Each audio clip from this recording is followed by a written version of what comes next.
Hey guys, first day on our road tour, and we are in New Mexico, right in front of Puzzah. We're playing 2 games here today, Nightshade and M.A.S.K. And the parking situation is meters outside. I believe Sundays is free, but on Mondays through Saturdays, you do have to pay with a parking app. That's probably the easiest way to do that.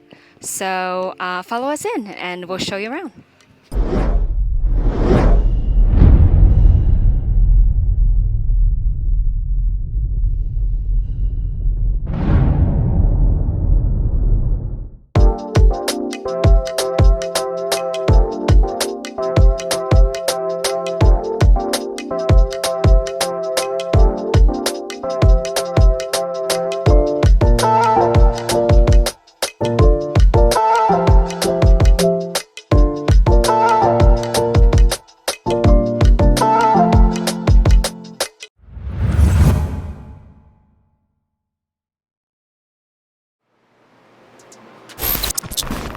Ryan? Brandon. Oh my God, what are you doing here? Hey, how you doing? Nice to see you. Okay, Ryan, co-owner of Puzzah. What a coincidence. We played 2 of their games, Nightshade and M.A.S.K, at their Santa Fe location, and you have 3 games there available, though. We have 3. The specimen game was under upgrades when you were there. We're adding some new features. We took a sneak peek. Looks really cool. Have to make a trip back to Santa Fe for that one. Absolutely. And out of the 3 games you have there, which seems to be the most popular? Which is the one that players opt for more? It seems like M.A.S.K is slightly more popular, I think because you're kind of like these secret agents, and that appeals to a lot of people. We have a lot of travelers, a lot of first-time players there, and they ask us which game is easier, and while our system adapts the difficulty to the group, it's easy. M.A.S.K is a little easier because it's more linear, whereas Nightshade has a lot of parallel solving opportunities, and it's really advantageous to kind of split up into groups and solve different things at the same time. Yeah, I totally agree. When you designed the rooms, did you have in mind that they were going to be self-running? Yes. So our very first game was automated. It was not reset free, but it was automated. Okay. It was a lot more basic. It was 2014, so you couldn't necessarily ask for clues. Clues were timed, and the faster you're solving it, the less clues you get, and the slower you're solving it, the more clues you get. Over time, we've really adapted or updated that system, so now you can request clues. We can do a lot more with the algorithm on the back end. We unlock bonus puzzles now for faster groups.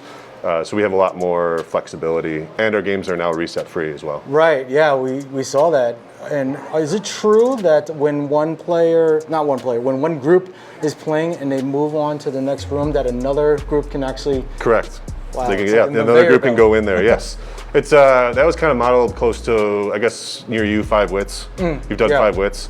So things like that were sort of an inspiration for that mechanism. Okay.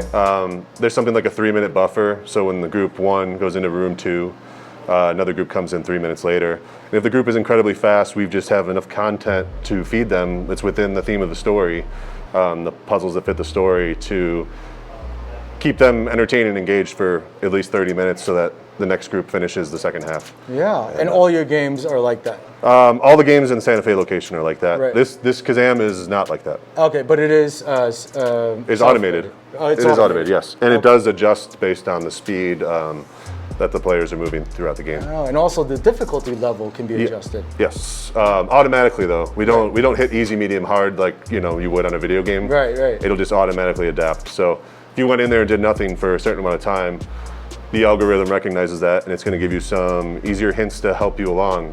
The goal is to challenge every team, but not frustrate them. Right. And we consider it more of an experience in that way. Okay. And is there any updates or news you'd like to share for Puzzah?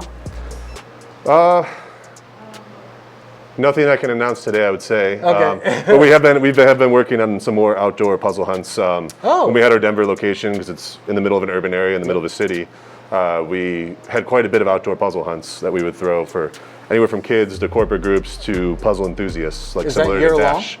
Some would be short term, some would be available year round. So we're trying to get a little bit back into that because that's kind of our roots, and we have a lot of fun exploring and playing throughout the city. Now that the city's getting a little more back to normal, right. We feel we're at a place where we can get back into that. Okay. And when you're in the control room and you're seeing players on the camera, can you share a story with us that was something funny, something wow, something amazing? We've heard it all that you'd like to, share with us. Well, believe me, we heard it all. Sure, so sure. Whatever you have. We once had a request for a group of nudists to play a game. That's new. This is a new one. This is a new one. All right. This was about 4 years ago. We had a group of nudists that wanted to play in a room that doesn't exist anymore in Denver. And they gave us full details that they would go and they would change in the restrooms. They would have towels and shorts. And when they got into the room, they would undress and they would play the game naked. Okay. Yes. So we had one group of nudists play our game. That is a first. Oh yeah, and victory photo was fully clothed. Fully clothed. Okay, I was gonna say that's. They may have taken their own photos within the game. Oh yeah. I don't remember. Yeah. I didn't run that game personally, and we made sure to ask staff if they were comfortable running the game. And in fact, all 5 staff members at the time were actually intrigued. So it's a rare occasion. Yes. So you weren't there. I was not there personally. No, I was out of town for the actual event, but I handled the initial communication with the email because it was my manager said, "You should take a look at this. This is different. It's very particular. This is not in the handbook." All right, Ryan. So do you play escape rooms? Oh yeah, all the time. All right. Please give us one that was memorable for you. It doesn't have to be a favorite. Preferably the company and the name of the game. Sure. I mean, one that you probably just played was Blackwell Manor down at Escape, New Mexico. That one. We didn't play that one, but you didn't play that one. You played the other, we played Bombshell. Bombshell, yeah. Yeah, but we took a peek and we know. Okay. Yeah, Blackwell Manor. So Blackwell Manor for me was part of it was a complete surprise. You know, I went to 13th Gate. I was blown away, but I was expecting to be blown away. Mm-hmm. We just happened to be in Albuquerque for the day. We were working on building out our rooms in Santa Fe, and on a whim, a friend of a friend said, who wasn't in the escape room industry, said, "This is a cool escape room. You should try it." Downplayed, right? Yeah, right. So when people give you recommendations from outside the industry, you kind of take them with a grain of salt because they've probably played 0 to 3 games. Mm-hmm. So we get there, and as soon as we get in, we were just, wow, this is aesthetically, this is amazing. It's on the 13th Gate level of design, but then to have the storyline throughout as well. Even in some of my favorite escape rooms I've ever played, and I've played a few hundred, there's often stories absent throughout the game. Story doesn't move along. And it was really cool because you'd solve a puzzle, move the story along, solve a puzzle, move the story along. And at the same time, you're in this beautiful mansion with this kind of light horror theme. Yeah. So that one to me was very memorable. All right, well, shout out to New Mexico Escape Room. Great room, definitely go check it out. And the last thing is we want to get to know you a little bit better, something most people do not know about you outside of Puzzah, like a hidden talent, a hobby, something you like to do. Sure. Actually, before I got into escape rooms, I was in the poker world.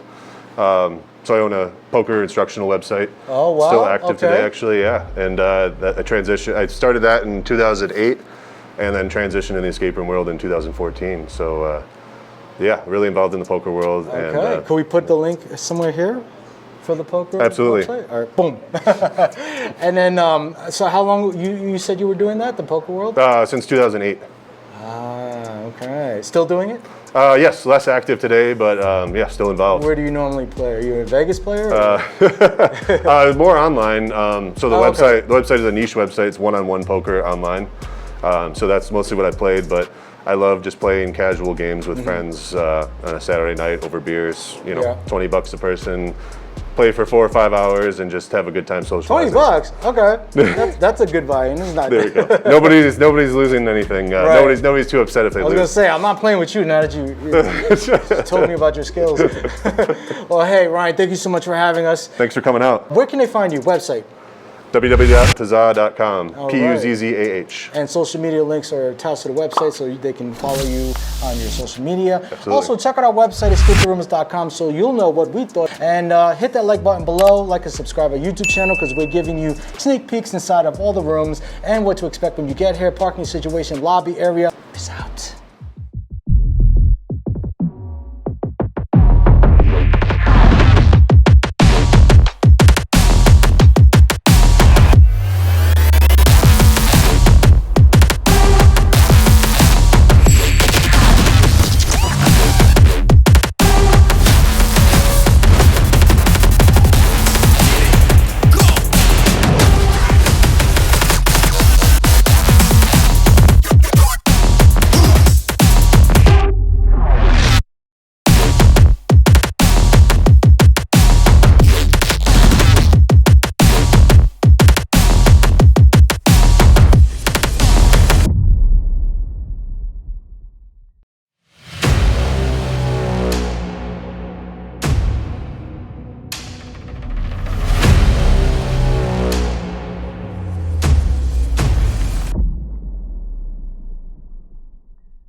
running out, gotta figure something out.